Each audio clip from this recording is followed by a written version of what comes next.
Oke, jadi menurut saya sudah berpendapat sejak awal kasus ini mencuat, itu sekitar awal Mei 2024, saya sampaikan, kasus ini harus diambil alih oleh pihak lembaga yang lebih independen.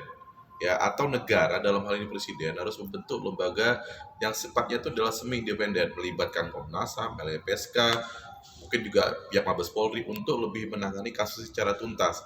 Karena dengan segala macam kejanggalan itu di awal yang saya sampaikan, kalau kita menyerahkan kasus ini, menyelesaikan kasus ini kepada pihak kepolisian Jawa Barat, Polda Jawa Barat atau Polres Cirebon, saya kira itu sudah agak sumir, jangan lari kemana-mana.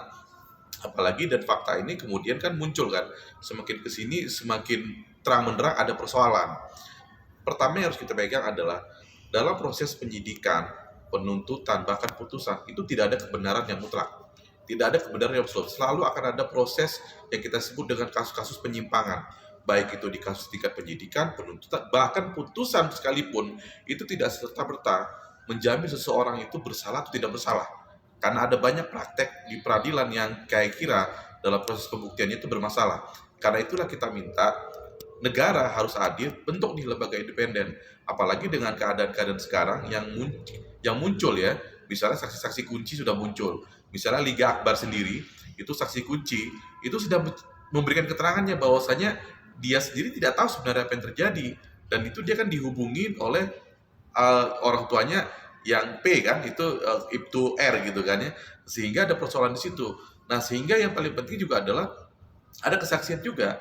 Malam itu para anak-anak ini yang diduga adalah pelaku itu kan nginap di Pak RT, dan kemudian ada anaknya Pak RT, tapi Pak RT-nya membantah mereka. Artinya apa? Pak RT membantah mereka nginap di situ, tapi semua anak-anaknya mengaku di situ. Berarti kan ada persoalan. Nah, sehingga fakta-fakta ini saya kira pihak independen ini, Komnas HAM, LPSK, dan Mabes Polri dalam hal ini Bareskrim, atau mungkin nanti Inspektorat Pengawas, Irwasum, harus turun tangan dan mulai selidiki lagi, ditata ulang lagi, dicari dulu penyelidikannya prosesnya seperti apa. Siapa yang menangani kasus ini dari awal? Penyelidiknya siapa, penyidiknya bagaimana, dan dibongkar semua urutan-urutannya sehingga nanti akan titik ketemu apa yang menjadi proses persoalan dalam proses penyidikan ini.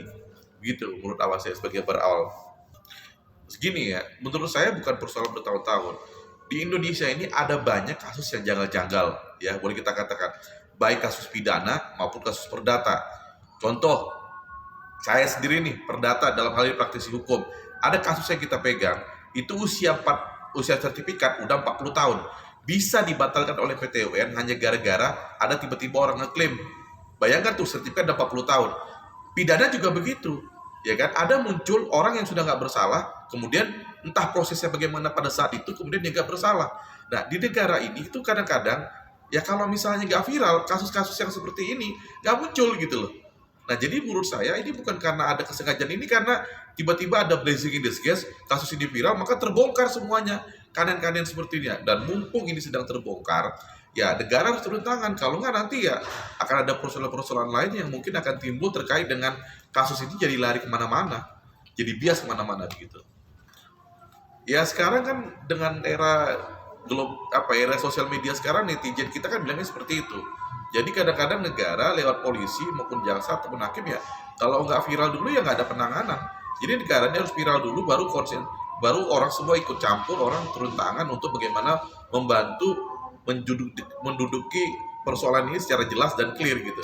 Kalau tidak ya sudah, orang yang bersalah itu tidak dihukum, orang tidak bersalah jadi dihukum, orang yang punya hak dirampas haknya, orang yang tidak punya hak malah diberikan privilege. Ya inilah negara kita gitu.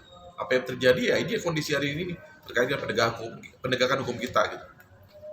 Menambah kecurigaan kita ada apa. Bahkan kita kan dapat informasi kalau dia yang menangani perkara ini dan dia yang menerbitkan, katanya adalah surat perintah penyelidikan. Kan nggak boleh, ya kan? Pada saat itu posisinya adalah di Direktorat Narkoba. Nah, kasusnya pembunuhan ini kan adalah kasusnya bagian krim umum, ya kan? Beda itu dua objek yang berbeda. Artinya ada penyidik lain yang berwenang gitu. Nah, harusnya kan proses ini yang perlu dilihat dulu. Makanya saya bilang, formalitas administrasi penanganan perkara ini harus dilihat dulu. Dulu siapa yang menerbitkan surat perintah penyelidikan, penyidikannya, siapa anggota penyelidikannya, bagaimana kemudian mereka menggelar TKP, bagaimana mereka mengumpulkan barang bukti, dilihat semuanya. Sehingga nanti akan terang benderang ini sebenarnya masalahnya apa, masalahnya di mana. Dan baru kan ketemu nih, oh ini masalahnya ada pelaku atau tidak pelaku, oh ini kecelakaan atau tidak kecelakaan, oh ini sekedar motif balas dendam orang tua atau tidak, atau seperti apa. Nah itu harus dijelaskan nanti. Nah tapi ya tadi itu harus kembali kepada dasarnya dulu. Jadi kita merangkai ceritanya dari hulu, baru ketemu. Kalau kita nggak dari hulu, nggak mulai dulu ceritanya gimana proses penyelidikan, tidak akan ketemu, kasusnya tidak akan terbongkar masalah ini, sehingga masyarakat juga akan kecewa gitu.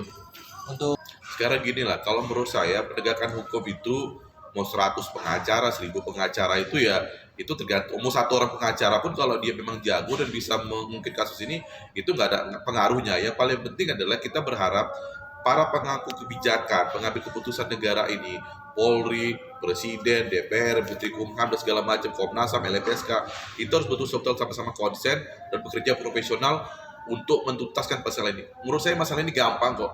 Saya 10 tahun jadi penyelidik di Komnas HAM. Gampang banget. Dulu dicek TKP-nya, siapa penyelidiknya, siapa yang menerbitkan surat, periksa saksi-saksinya semua, bagaimana dulu kok pengakuan itu bisa muncul, kok bisa jadikan mereka tersangka, diterdakwa bagaimana, periksa putusan, akan ketahuan semua kok. Apa kasus ini direkayasa atau betul-betul mereka adalah kasus pembunuhan yang diduga pelakunya adalah orang ini, anak-anak ini gitu kan. Ya si Saka dan lain-lain gitu. Atau mereka, Saka ini adalah korban dari rekayasa kasus yang entah siapa melakukan. Nah ini kan harus dibongkar semua gitu.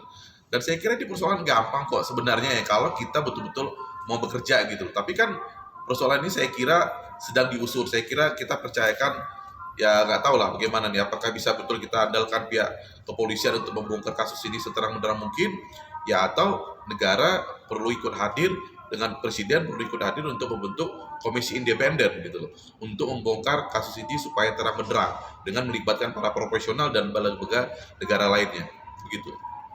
Saya kira yang paling penting kita belajar dari kasusnya Sambo ya. Itu kita perlu belajar. Saya kira kita perlu betul-betul kesungguhan hati. Ya Pak Kapolri betul-betul kesungguhan hati untuk mendudukkan persoalan ini secara jernih. Ya, menuntaskan masalah ini apa yang sebenarnya terjadi. Karena lagi-lagi ini menyangkut harkat, martabat, dan nama baik pihak kepolisian. Dan jangan bermain-main dengan seperti ini. Kalau misalnya ada permainan lagi, maka saya kira nama polisi akan tercemar. Peran Pak Polisi si Kapolri di sini Pak Listio sudah sangat bagus ketika membuat kasus Sambo. Nah, jangan ini jadikan pedoman kita bagaimana untuk kita bisa menuntaskan kasusnya almarhum Bina ini supaya kepercayaan pada masyarakat kepada pihak kepolisian juga semakin pulih dan semakin percaya.